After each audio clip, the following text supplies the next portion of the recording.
يا صباح الهنا والسعادة على حبايب قلبي وعلى أحلى متابعين في الدنيا. ازيكم يا حبايبي؟ عاملين ايه؟ يا رب تكونوا بخير. أهلا بكم في قناتي مع أسماء فودة. يلا بقى، أنا كان عندي شوية قمح في البيت، قلت بقى أعمل معاكم كده ايه، حبة بليلة. لأن طبعا انتوا عارفين الأطفال كلها والكبار برضو كلنا بصراحة بنعشقها. فأنا أقول لكم النهاردة إن شاء الله على تكاية حلوة هتفرق في طعم البليلة زي اللي بره بالظبط، وهتبقى تقيلة زي اللي بره. اول حاجه بنقي القمح كويس جدا من اي قش او من اي طينه معايا او اي حاجه، بنقيها كويس جدا. بروح شطفاها واروح حاطه عليها ميه من بالليل، طبعا ببدا الموضوع ده من بالليل. وباخدها غلوتين كده زي ما انتم شايفين على البوتاجاز، حوالي من ربع ساعه لتلت ساعه. بعد كده بقفل الغطا، وهو الحله طبعا سخنه بروح مغطيها كويس، واروح قافله عليها العين، واقفل عليها عين البوتاجاز. وتاني يوم الصبح ان شاء الله بنلاقيها برضو كده بنفس المنظر كده زي ما انتم شايفين. القمح معايا اتفتح واستوت، يعني ممكن يكون خدت 3/4 سوا، لان هي خدت كام غلوه معايا وبعد كده انا قفلت عليها، فخدت السوا بتاع السخونيه اللي موجوده في الحله. باخدها برضو غلوتين 3 كمان، تمام، قبل ما بنزل عليها اللبن.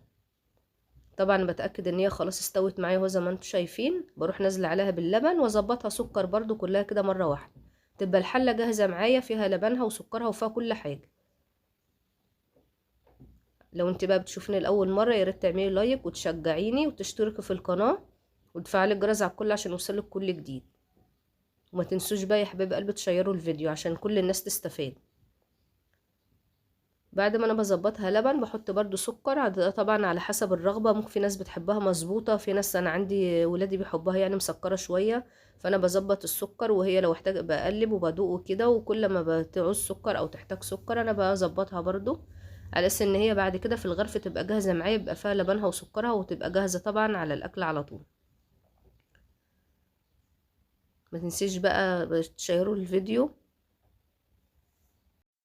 وتشجعوني كده باللايكات وبالتعليقاتكم الحلوه. وانا طبعا هي احتاجت معايا برضو شويه سكر صغيره كمان، فانا قلبتها. كل سنه وانتم طيبين يا حبايب قلبي، وربنا ان شاء الله يقعد علينا رمضان كده على الامه الاسلاميه كلها بالخير يا رب، وبالسعاده وبالصحه وبراحه البال. التكايه بقى اللي انا عايزه اقولك عليها النهارده وهتفرق معاكي جدا، هجيب معلقه نشا كبيره بره كده في كوبايه، دوبهم في حوالي نص كوبايه ميه. ما احطش النشا على البلاه على طول عشان ما تكلكعش معايا او تجمد معايا. بدوبها الاول في نص كوبايه ميه بره، وبعد كده بروح ايه حطها على البليله، واقلب كده، هدي النار شويه واقلب لحد ما تلاقيها بتتقل معايا شويه، بيبقى طعمها زي الفل. وطبعا احنا متفقين ان احنا اي حاجه بنعملها في البيت بتبقى انضف واوفر كتير من بره. يلا كده جربوها، ومستنيه رايكم، ونتقابل ان شاء الله في فيديو جديد، والسلام عليكم ورحمه الله وبركاته.